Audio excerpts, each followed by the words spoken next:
우리가 신앙생활을 하면서 어떤 여러 가지 어려움들을 겪는 경우들이 참 많이 있는데 대표적인 어려움들 중에 하나가 무엇이냐면 신앙생활하면서 참 내 마음을 지키기 어려운 상황들을 마주할 때가 참 많이 있는 것 같습니다. 나 자신의 마음을 지키지 못하는 상황, 어떤 이유 때문인지 저마다 다 다양하기는 하지만 적어도 우리의 마음을 지키기가 참 어려운 상황을 누구나 한 번쯤은 다 직면해 본 경험이 있으리라고 생각이 들어요. 자, 무엇 때문에? 저마다 여러 이유들이 있지만 그래도 어떤 한 가지 공통적인 이유를 한번 찾아본다고 한다면 그것은 아마도 우리의 마음을 하나님께로 집중하지 못하게 만드는 비교라는 그런 마음이 우리의 마음을 어지럽게 하고 또 그 비교로부터 우리가 자유롭지 못하는 그러한 이유들, 원인들이 많이 있는 것 같아요. 성인들만 비교로 인하여서 마음이 힘든 것은 아닌 것 같습니다. 저희 아들이 갑자기 어느 날 저에게 이렇게 이야기를 하더라고요. 정말 난데없는 질문이었던 걸로 지금도 생각이 들어요. 저한테 이렇게 물었습니다. 아빠, 우리 차는 왜 이렇게 소리가 커? 이렇게 묻는 거예요. 제가 너무 그 맥락을 이해하지 못해서 아들한테 얘기했죠. 민준아, 차는 다 소리가 나는 거야. 그랬더니 아들이 이해할 수 없다는 표정으로 저에게 물어보더라고요. 소리가 안 나는 차도 있던데? 지금 생각해 보니까 그 차들이 이제 뭐 전기차라든지 하이브리드 차라든지 이런 차를 얘기했던 것 같아요. 제가 당시에는 이해를 못했는데 그 차에 대한 개념을 어디서 알게 되었나 좀 이렇게 살펴보니까 이제 학교에 가서 이제 그 차들이 막 들어오는데 여러 차들을 보다가 소리가 안 나는 차를 본 거예요. 근데 그러고서는 우리 차를 딱 탔는데 저희는 경유차거든요. 경유차 소리 많이 나잖아요. 소리가 막 나니까 이제 저한테 그렇게 물어본 거죠.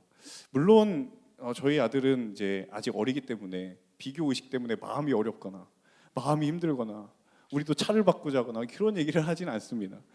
근데 우리는 평생의 삶의 시간마다 이 누군가와 혹은 어떤 상황과의 끊임없는 비교에 노출되어 있는 것을 부인할 수가 없어요. 자, 우리는 무엇으로부터 가장 많은 비교를 당할까? 여러분, 어떤 것에 비교라는 생각을 많이 합니까? 아마 크게 두 가지가 아닐까 생각이 드는데요. 첫 번째는 우리 인생의 계획에 대한 비교들이 있는 것 같아요. 나의 미래에 대한 계획은 아직 막막하고 앞이 보이지 않는 것 같은데 다른 사람의 계획은 뭔가 빈틈이 없이 하나하나 차근차근히 실행되어 있는 것 같은 것을 느낄 때, 인생의 계획을 누구나 세우지만 나는 더디가는 것처럼 느껴지고, 근데 저 사람은 그 정말 계획대로 한 걸음 한 걸음 걸어가고 있는 것처럼 느낄 때 굉장히 우리 마음 지키기 어려운 것 같아요. 또 한 가지는 아마도 물질에 대한 문제가 아닐까 생각이 들어요. 풍요로운 물질을 가졌는데 그 사람들과 늘 비교할 때마다 왜 나는 가진 것이 이거밖에 없을까? 평생의 고민처럼 우리를 쫓아다니는 이 물음에 대하여서 놀랍게도 오늘 이 야고보서가 그것에 대한 영적인 대답을 제시하고 있습니다. 자, 오늘 크게 두 가지로 보려고 하는데요. 첫 번째는 4장 이하의 본문들, 4장 13절 이하의 본문들을 함께 보려고 하는데요. 우리 먼저 13절의 말씀 같이 한번 읽어보도록 하겠습니다. 13절 함께 읽습니다. 자, 이제 오늘이나 내일 어느 도시에 가서 1년 동안 지내며 돈을 벌겠다고 말하는 사람들이요. 자, 야고보 사도가 자기가 하고 싶은 말을 하기 전에 13절에 자기의 그 말을 듣는 대상이 어떤 사람인지에 대해서 13절에서 표현을 하고 있습니다. 자, 그들이 어떤 사람들이냐면 오늘이나 내일 도시에 가서 1년 동안 지내며 돈을 벌겠다고 마음에 결심한 사람들. 굉장히 구체적이죠. 어떤 도시에 가서 1년의 계획을 세우고 가서 내가 돈을 벌겠다. 제가 꽤 오래전에 군복무를 할 때 국가에서 해외 파병에 대한 공고가 나왔었어요. 저기 해외에 이제 파병을 단기적으로 가는데 기간이 한 6개월이었던 걸로 기억을 하고 다녀오고 나면 지금 받는 월급의 거의 한 3배, 4배 가까이 준다. 공고가 잠깐 떴었거든요. 굉장히 많은 그 병사들이 지원을 해서 엄청난 경쟁률이 있었던 기억이 있습니다. 그러니까 지금이나 그때나 성경의 시대나 돈을 벌겠다라는 계획이 중요했던 것은 초대교회 시대나 오늘 이 시대나 마찬가지였던 것 같아요. 자, 그런데 여러분, 사람이 세우는 계획들을 가만히 살펴보면 한 가지 공통점이 있습니다. 여러분도 계획을 다 세워보셨잖아요. 그러니까 사람이 세우는 계획에 한 가지 공통점이 있는데, 그 공통점은 무엇이냐면, 내가 어떤 계획을 세웠다라고 하면 그 세워진 계획대로 그 계획이 이루어질 수 있을 것이다라는 가능성을 늘 전제하고 있어요. 여러분, 이 가운데 계획을 세우면서 안 될 거야 라고 생각하면서 계획 세운 사람 어디 있습니까? 그렇죠? 다 계획의 맥락 안에는 그 계획이 이루어질 수 있는 가능성에 대한 항상 생각을 하고 계획을 세우기 마련이죠. 물론 가능성의 차이가 있고 그 정도의 차이가 있지만 누구나 예외 없이 내가 세운 계획이 실현 가능성이 있다라는 것에 대한 생각을 가지고 계획을 세우기 마련이다라는 거예요. 자, 13절에 야고보 사도가 말하고 있는 사람들, 1년의 계획을 가지고 어느 도시에 가서 돈을 벌겠다고 말하는 사람들도 마찬가지입니다. 그들의 그 1년이라는 계획, 1년 동안 돈을 벌겠다라는 생각은 내가 1년 동안 그 도시에 가면 돈을 벌 수 있다는 생각이 은연중에 전제되어 있는 거예요. 자, 그런데 바로 다음 구절인 14절에서 그 계획에 대하여서 성경이 뭐라고 말하는가? 우리 14절의 말씀 같이 한번 읽어보겠습니다. 함께 읽습니다. 여러분은 내일 무슨 일이 일어날지 모르며 여러분의 생명이 무엇인지 알지 못합니다. 여러분은 잠깐 있다가 없어지는 안개입니다. 거의 이제 초를 치는 듯한 메시지가 딱 나오죠. 여러분은 당장 내일 무슨 일이 일어날지도 모르고 여러분의 생명이 어떻게 될지 모른다. 당장 내일 무슨 일이 일어날지 모를 것 같으면 어리석은 계획을 세울까요? 그 계획이 무슨 의미가 있을까요? 심지어 성경은 뭐라고까지 이야기하냐면 너희들은 잠깐 있다가 없어지는 안개와 같다. 자, 13절에는 그럴듯한 계획이 있는데 이어지는 14절에는 그런 기대와는 다른 전혀 상반된 이야기가 나타나 있는 거예요. 자, 무엇을 이야기하고자 하는 것일까? 과연 그들이 세우는 그 계획이 이루어질 수 있다고 확신할 수 있는가? 바꿔 말하면 계획을 바라보는 나의 관점과 하나님의 관점이 다르다라는 거예요. 우리가 세우는 수많은 계획들을 바라보는 나의 관점과 성경이 그리고 하나님이 바라보는 그 계획에 대한 관점이 너무도 다르다라는 거예요. 자, 우리가 세우는 계획, 제가 아까 이야기 드렸던 것처럼 그 계획이 이루어질 수 있다는 가능성에 대한 전제가 늘 있잖아요. 하나님은 반드시 그렇지 않다라는 전제를 말씀하신다는 거예요. 자, 계획을 세우면서 여러분 불가능성을 묵상하면서 계획 세우는 사람 없습니다. 누구나 가능성을 꿈꾸고요. 그 계획이 현실이 되는 것을 소망합니다. 이루어질 것에 대한 생각을 하지 이루어지지 않을 것에 대한 생각하는 사람은 없습니다. 자, 그럼에도 불구하고 그런 우리의 기대, 그런 우리의 희망, 그런 우리의 소망과는 전혀 다르게 성경은 우리의 계획과 전혀 상반된 우리의 유한함과 한계가 있다는 것을 이야기한다는 거예요. 제가 너무도 이제 상반된 13절, 14절을 묵상하면서 제 안에 그런 물음이 들더라고요. 여러분에게도 그런 물음이 들 수도 있을 거라고 생각하는데요. 자, 그렇다면 하나님은 내 계획이 이루어지지 않기를 원하시나? 하나님이란 그 존재는 내 계획에 걸림돌이 되는 분인가? 여러분 어떻게 생각하세요? 이 13절의 인간의 계획을 향하여서 하나님이 14절에 그 계획 이루어질까? 라고 하나님이 딴지 걸듯이 이야기하시는 듯한 이 모습을 바라보면서 하나님은 우리의 계획이 이루어지지 않기를 원하시는 분인가? 하나님은 우리의 계획에 걸림돌로 서 계신 분인가? 여러분 아무리 기도하고 아무리 묵상을 해도 또 아무리 성경을 찾아봐도 여러분 하나님 그런 분이신가요? 여러분 하나님 그런 분이신가요? 그런 분이 아니시거든요. 자, 그렇다면 어떤 의미일까? 우리의 삶의 계획을 바라보는 나의 관점과 하나님의 관점이 다를 뿐이에요. 그 다름을 통해서 성경은 우리에게 과연 무엇을 이야기하고자 하는 것일까? 오히려 기억해야 될 한 가지 사실이 있다는 거예요. 바로 그 계획을 바라보는 나의 관점과 하나님의 관점의 차이가 좁혀지지 않는 한 우리는 늘 좌절하고 절망할 수밖에 없다라는 사실입니다. 바꾸어 이야기하면 내가 절망하고 내가 좌절하는 이유의 근원을 따라 올라가면 그 내 계획을 바라보는 하나님의 관점과 나의 관점이 참으로 많은 거리를 두고 있었다라는 것을 우리는 발견할 수밖에 없다라는 거예요. 사람이 마음으로 자기의 길을 계획할지라도 그 걸음을 인도하시는 분이 하나님이시고, 하나님께서 집을 세우지 않느냐 하시면 세우는 자의 수고가 헛되다라고 말씀하는 것처럼, 사랑하는 여러분, 하나님은요 우리의 계획이 당신의 계획 안에 있기를 원하시는 줄로 믿습니다. 여러분, 이 믿음의 너무도 당연한 원리를 다시 한번 우리가 말씀 가운데 붙들기를 원해요. 하나님의 마음은 우리의 계획을 어그러뜨리거나 헝클어뜨리고 싶은 마음이 아니라, 그런 우리의 계획을 다시 한번 하나님의 계획 안에 끌어들이고 오셔서 우리가 생각하는 것보다, 우리가 계획하는 것보다 더 선하게 놀랍게 이루시기를 원하시는 그 하나님의 계획을 우리 가운데에 보여주시기를 원하는 그 하나님의 마음이 저와 여러분을 향한 하나님의 마음인 줄로 믿습니다. 그래서 야고보 사도가 다음과 같이 권면을 해요. 이어지는 15절입니다. 같이 한번 15절 읽어보겠습니다. 그러니 여러분은 주의 뜻이면 우리가 살기도 하고 이런저런 일을 할 것이다 라고 말하십시오. 사랑하는 여러분, 우리의 삶의 모든 계획의 결론이 하나님의 뜻을 이루는 것이 되기를 주님의 이름으로 축복합니다. 얼마나 많은 크리스천들이 하나님의 뜻대로 제가 계획을 세웁니다라고 우둔하지만, 참 안타깝게도 모든 크리스천들이 다 그렇게 살아가진 않습니다. 수많은 그리스도인들이 하나님의 뜻을 운운하며 살아가지만 저마다 하나님과 무관한 계획을 이루기 위해서 살아가는지 모릅니다.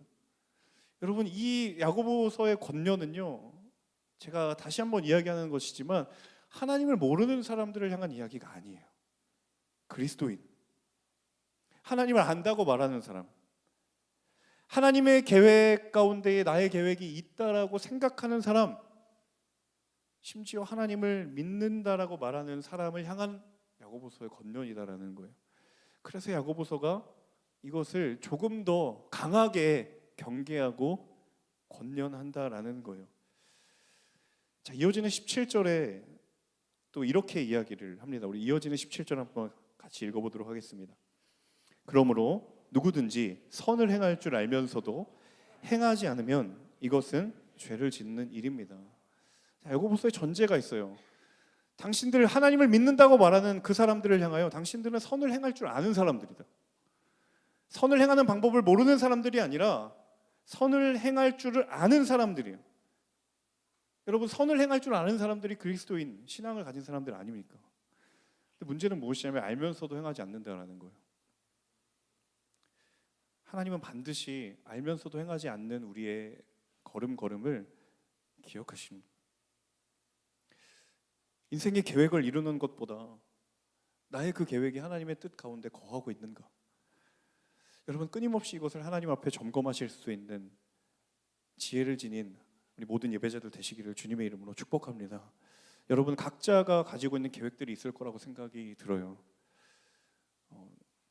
학생인 신분의 지체들은 졸업 이후의 계획을 생각하실 것이고, 또 직장을 다니는 사람들은 이 직장이 평생 직장이 아니다라는 생각과 함께 그 또 다른 장래의 계획을 하시는 분들 계실 것이고, 우리의 수많은 삶의 계획들이 적어도 여러분 자신 있게 하나님의 뜻 안에 거한다라고 말한다면, 그 하나님의 뜻이라고 하는 그 주의 사랑이 흘러가는데 우리 모두의 계획이 사용될 것이라면, 여러분 그 계획은 하나님이 반드시 책임져 주실 거예요. 그 계획은 반드시 하나님이 이루어 주실 거예요. 비록 그 계획을 이룰 수 있는 능력과 지혜가 나에게 부족할지라 할더라도 하나님의 계획 안에 나의 계획이 있는 그 인생은 하나님이 그 일을 이루어 주실 줄로 믿습니다. 하나님께서 책임져 주실 거예요. 여러분, 이 말씀 앞에 다시 한번 우리의 믿음을 결단하실 수 있기를 소망합니다. 지금도 계획을 해야 하고 지금도 미래의 준비를 해야 하는 이 청년의 세대 가운데 우리의 계획이 주 안에 거할 때 그 계획이 비로소 온전해질 줄로 믿습니다. 자, 우리 이어지는 두 번째 단락, 5장부터 시작되는 두 번째 단락을 함께 볼 텐데요. 자, 우리 1절 말씀 같이 함께 읽겠습니다. 함께 읽습니다. 부자들이여, 여러분에게 닥칠 고난으로 인해 슬퍼하며 통곡하십시오. 자, 두 번째 대목에서 야고보가 권면하는 대상 어떤 사람들인가? 부자들입니다. 부자들. 부자들을 향하여서 굉장히 야고보가 세게 이야기하거든요. 여러분에게 닥칠 고난으로 인해 슬퍼하고 통곡하십시오. 여러분, 이 구절이 자칫 오해가 있을 수 있는 대목입니다. 어떤 오해냐면 성경은 부자를 부정적인 시선으로 바라보고 있나? 라는 오해가 있을 수 있어요. 대뜸 부자들에게 여러분이 당하는 고난이 있을 것이니까 슬퍼해라, 통곡해라. 성경은 부를 소유하는 것을 잘못이라고 여기는가? 결론부터 이야기를 드리면 여러분, 성경은 부요함 자체를 부정하거나 정죄하지 않습니다. 근데 한 가지 정죄하는 것이 있어요. 그 부요함에 대해서 경계하고 있는 것이 한 가지가 있습니다. 그것은 무엇인가 하면 하나님과 무관한 부요함에 대하여, 하나님과 하나님의 뜻을 떠난 부요함에 대하여. 그래서 이 5장 1절에 야고보서가 말하고 있는 부자들이 조금 더 자세하게 풀어서 설명하면 어떤 부자들이냐면 하나님을 잊어버린 부자들이, 하나님과 무관한 부자들을 가리켜서 이야기를 하는 거예요. 지금 자기가 누리고 있는 이 부요함이 허락하신 분이 계시고 그분이 하나님이시다라는 사실을 잊어버린 사람들을 향한 경고의 메시지다라는 거예요. 이 부분에 오해가 없어야 합니다. 자, 무엇을 근거로 그렇게 말씀할 수 있습니까, 목사님? 이 부자들에게 주어진 부요함이 어떻게 사용되고 있는지를 보면 알 수 있어요. 그게 이제 이어지는 2절부터 6절까지인데요. 여러분, 2절에서 6절을 쭉 읽어보면 이 부자들의 부가 어떤 곳에 사용되는지를 쭉 읽을 때마다, 어떻게 사용되고 있는지를 볼 때마다 그들의 부가 하나님과 무관하다라는 것을 우리는 너무 쉽게 발견할 수 있어요. 좀 바보 같은 질문 하나 드릴게요. 여러분 다 부자 되고 싶으세요? 되게 물질적으로 자유하신 분들이 되게 많으신 것 같아요. 여러분, 부요함과 풍요로움을 구하지 않는 사람 어디 있습니까? 내게 부요함과 풍요로움이 주어진다면 얼마나 좋겠습니까? 그거 꿈꾸지 않고 소망하지 않는 사람은 없을 거라고 생각합니다. 근데 여러분, 조금 우리가 불편하고 껄끄러울 수 있지만 피할 수 없는 질문이 하나 있어요. 피하지 말아야 될 질문이 한 가지 있어요. 그것은 무엇이냐면 내가 무엇을 바라고 있는가? 조금 더 구체적으로는 내가 부요한 길을 바라고 있는가, 아니면 그 부요함을 주시는 하나님을 바라보고 있는가? 내가 부요함을 바라보고 있는가, 아니면 그 부요함을 주시는 하나님을 바라보고 있는가? 결론적으로는 부요함이 내게 주어졌다 할지라도 그 부요함이 주어지기까지의 과정은 너무너무 차이가 있다는 거예요. 하나님, 내 삶의 부요함을 구할 때, 내 삶의 풍요를 간구할 때 여전히 내 입술의 고백 가운데 그것을 허락하시는 하나님을 붙들고 있고 내가 그 안에 거하고 있는가? 자, 그럼 이렇게 질문할 수밖에 없어요. 무엇이 이걸 분별할 수 있는 기준이 되는가? 다 똑같이 크리스천들 부요함을 구하는데 도대체 어떤 사람들은 부요함을 주시는 하나님을 구하는 사람들인가? 자, 말씀은 한 가지 분명한 기준을 제시하십니다. 어떤 것이냐면 하나님은 내게 주신 것으로 세상을 살리기를 원하시는 분이라는 사실이에요. 그 부요함이 세상을 살리는 데 사용되기를 원하시는 거예요. 왜냐하면 그 세상은 하나님이 사랑하는 세상이기 때문입니다.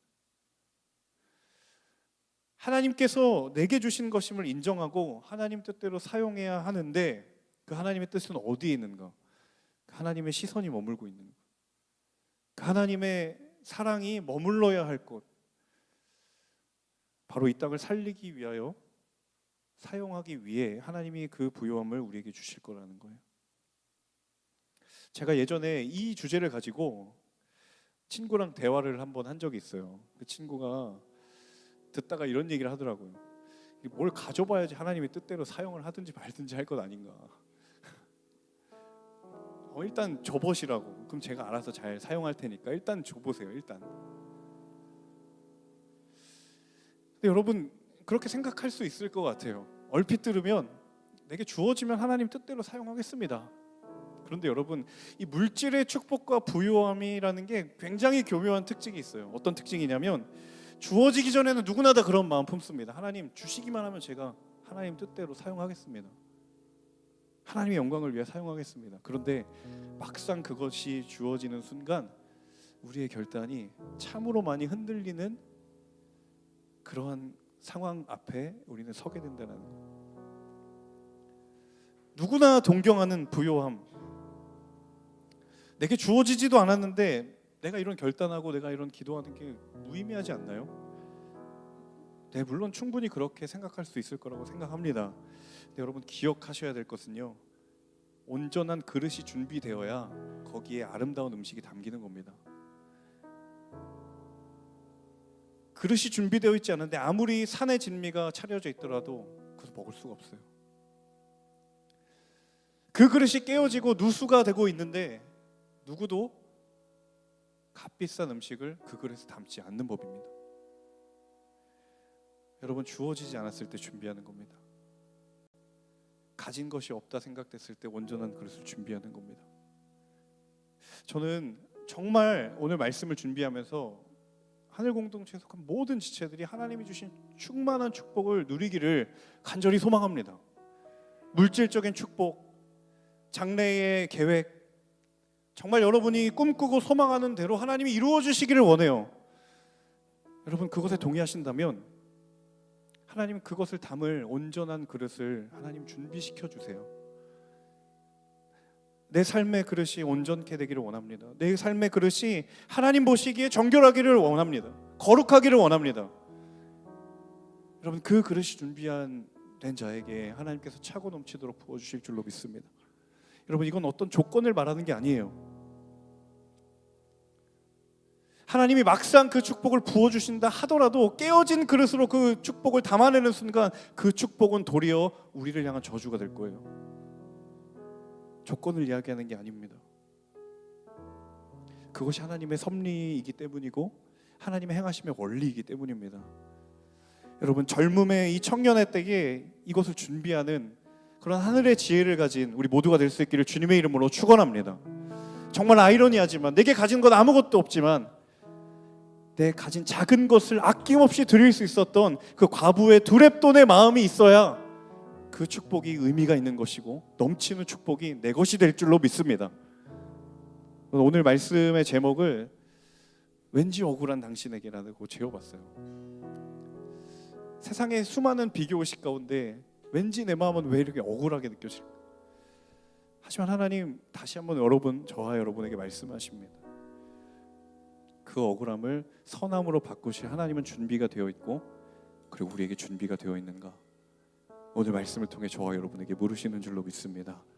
우리 함께 이 찬양을 같이 한번 고백했으면 좋겠어요. 하나님, 그 과부의 깨어진 그 상한 심령을 가지고 보잘것없는 것을 전심으로 그리고 최고의 헌신으로 드렸던 그 과부의 헌신을 내 마음 가운데 품기를 원합니다. 하나님, 끊임없이 다름질하면서 내 미래를 준비하면서 이 믿음의 비밀을 나도 모르게 잊혀지며 잊고 살아왔던 내 믿음의 연약함을 다시 한번 하나님의 말씀 앞에 둡니다.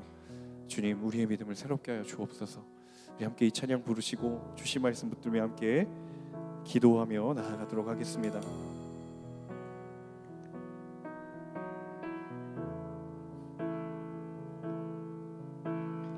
날 위해 십자가에서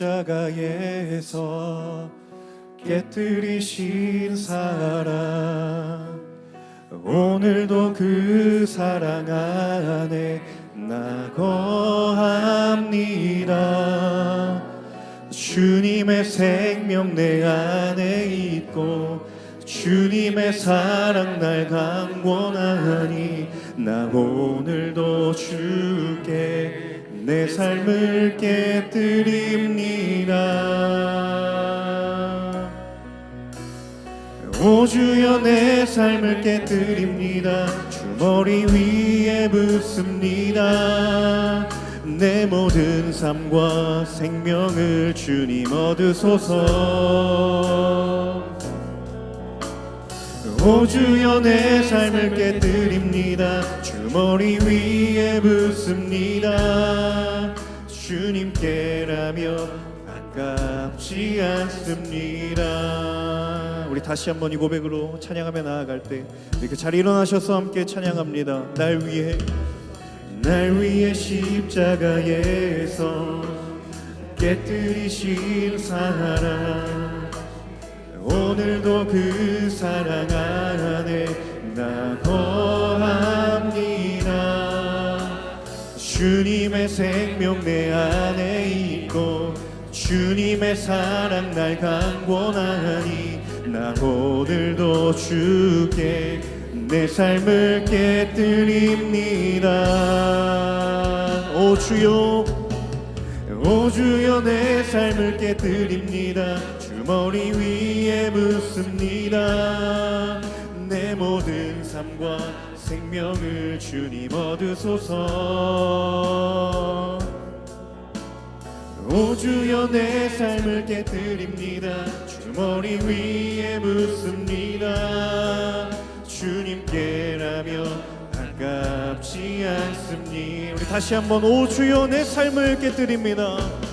오 주여 내 삶을 깨뜨립니다. 주 머리 위에 붓습니다.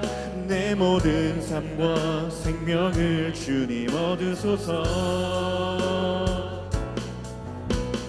오 주여 내 삶을 깨뜨립니다. 주 머리 위에 붓습니다. 주님께라면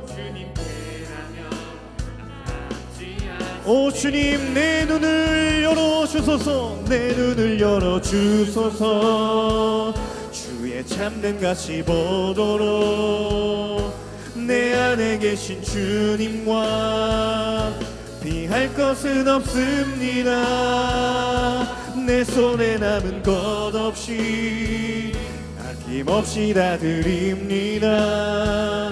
주님 한 분만을 위하여 한 방울도 남김없이. 아멘. 오 주여 내 삶을 깨뜨립니다. 오 주여 내 삶을 깨뜨립니다. 주 머리 위에 붓습니다. 내 모든 삶과 생명을 주님 얻으소서. 우리 시간 믿음으로 결단하며 찬양합니다. 오 주여 내 삶을 깨뜨립니다. 주 머리 위에 붓습니다. 주님께라면 아깝지 않습니다. 아깝지 않습니다. 오 주여 내 삶을 깨뜨립니다. 주 머리 위에 붓습니다. 내 모든 삶과 생명을 주님 얻으소서. 아멘 아멘. 오 주여 내 삶을 깨뜨립니다. 주 머리 위에 붓습니다. 주님께라면 다시 한번 우리의 믿음을 드리며 선포하며 고백합니다. 오 주여 내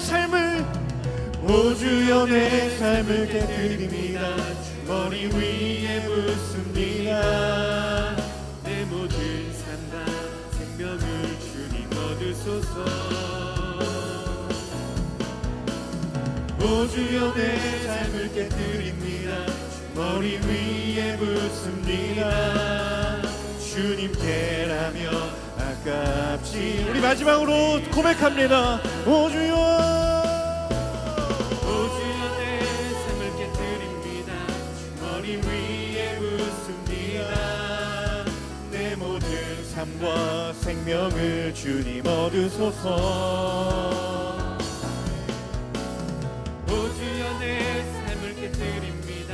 주 머리 위에 붓습니다. 주님께라면 아깝지 않습니다. 오 주여 내 삶을 깨뜨립니다. 주 머리 위에 붓습니다. 내 모든 삶과 생명을 주님 얻으소서. 오 주여 내 삶을 깨뜨립니다. 주 머리 위에 붓습니다. 주님께라면 아깝지 않습니다. 사랑하는 여러분, 우리의 말씀 앞에 우리의 믿음을 다시 한번 점검하며 이 시간 기도하기를 원합니다. 여러분, 정말 여러분의 삶의 모든 계획이 하나님 가운데 있습니까?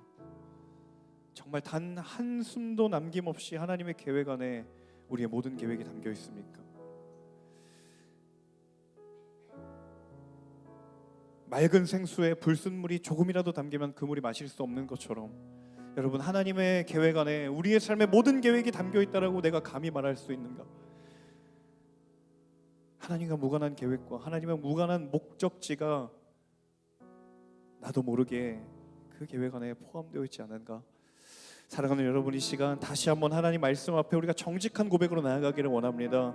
주님, 내 삶의 모든 계획이 하나님 안에 있기를 소망합니다. 하나님, 나의 계획을 바라보는 하나님의 관점과 나의 관점이 하나가 되기를 원합니다. 주님, 우리의 삶의 모든 계획을 통하여 주님 홀로 존귀와 영광을 받아 주옵소서.